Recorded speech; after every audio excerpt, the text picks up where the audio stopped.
We have left the scorching hell of the inner planets behind. Finally, we reach the most exciting point of the system, the very heart of the habitable zone. In this second episode, we begin with the crown jewel of science, TRAPPIST-1e. This planet is not just Earth's equal in size. Its density and composition make it almost a carbon copy.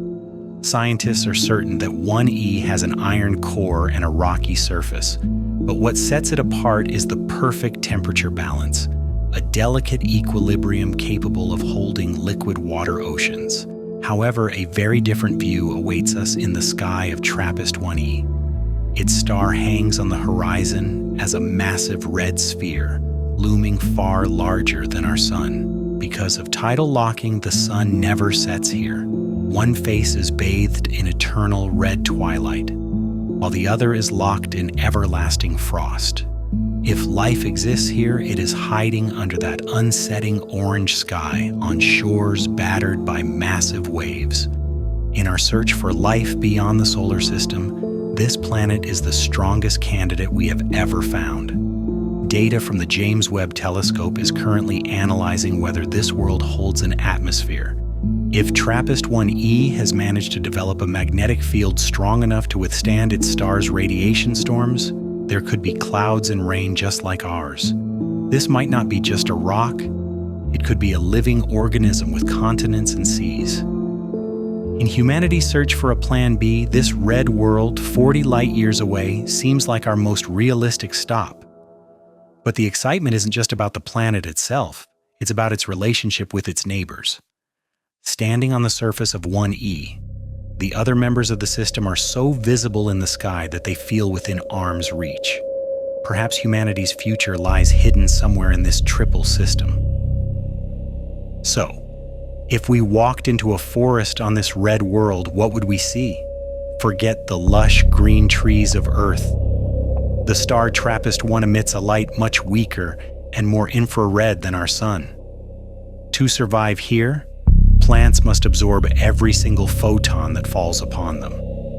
According to scientists, the vegetation on this planet might consist of massive leaves that are jet black, dark purple, or deep burgundy to maximize light absorption.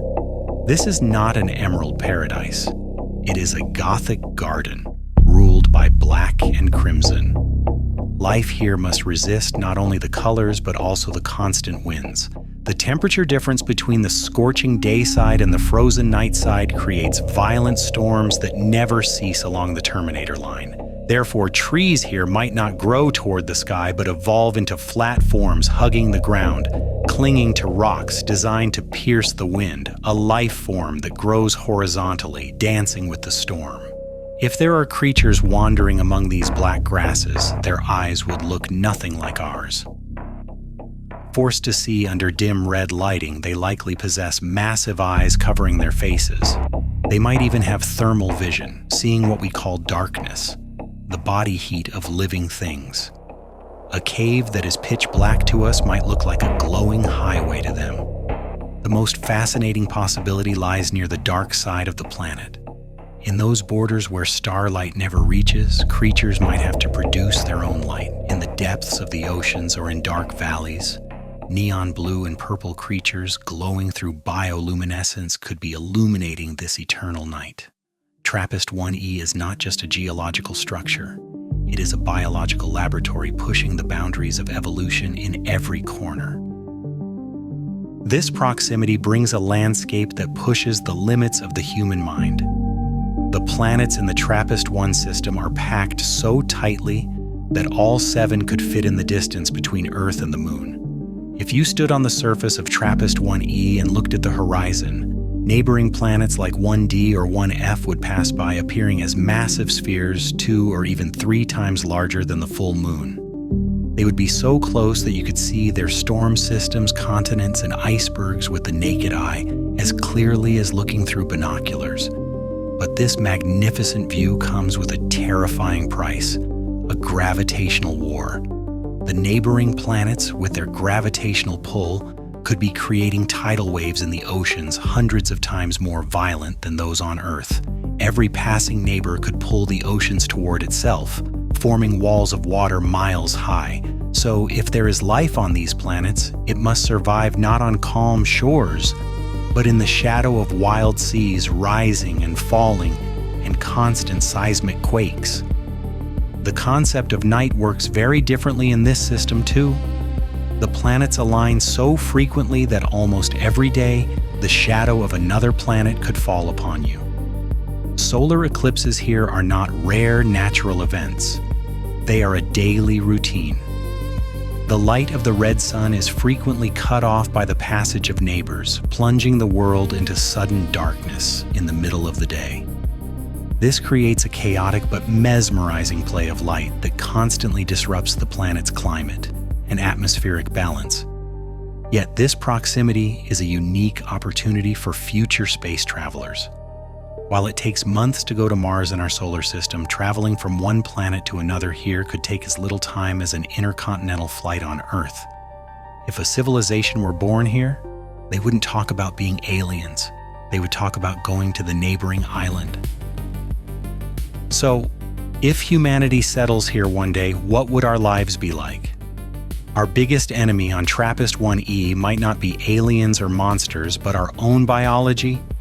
The human body evolved according to a 24-hour day-night cycle, the circadian rhythm. But since the sun never sets here, the first problem colonists would face is eternal day syndrome. In a world where the concept of time is lost, leading to insomnia and psychological crises, we might have to create artificial nights and seek refuge in underground cities to survive. Our architecture would look nothing like Earth's. Due to the constant violent winds and massive tidal waves, building skyscrapers might be impossible. Instead, we would have to build low domes that grip the surface tightly, or bunkers carved into mountains to protect against storms. Our windows could never face that red star directly, because a sudden radiation flare from the star could be the beginning of the end for anyone caught unprepared. Despite all these challenges, this would be normal for the first generation born here. They will learn about a blue sky or a setting sun only from old Earth tales and history books.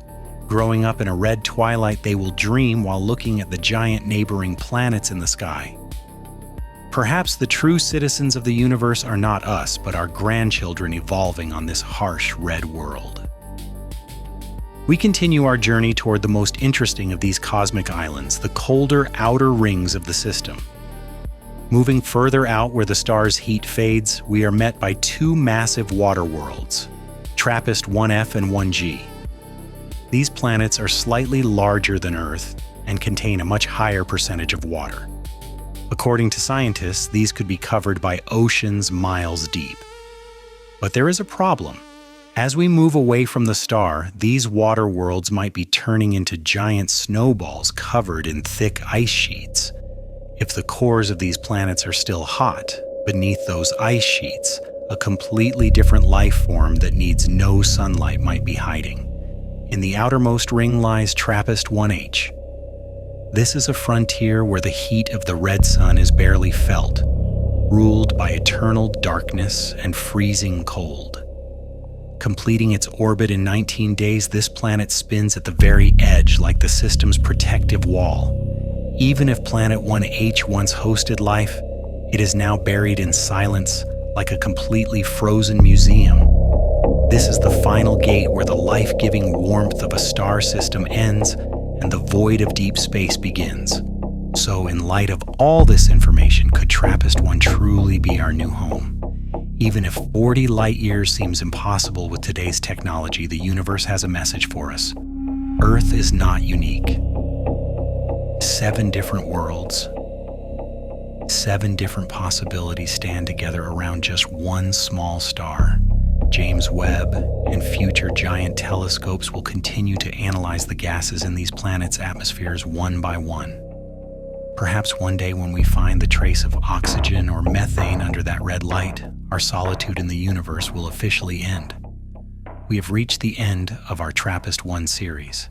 This massive system has proven once again how diverse and full of surprises the universe is. Who knows, maybe while we watch these videos here, another civilization on one of those distant worlds is looking at our sun and asking, is there anyone out there? Thank you for joining us on this journey into the depths of space. See you in the next cosmic discovery. Stay curious.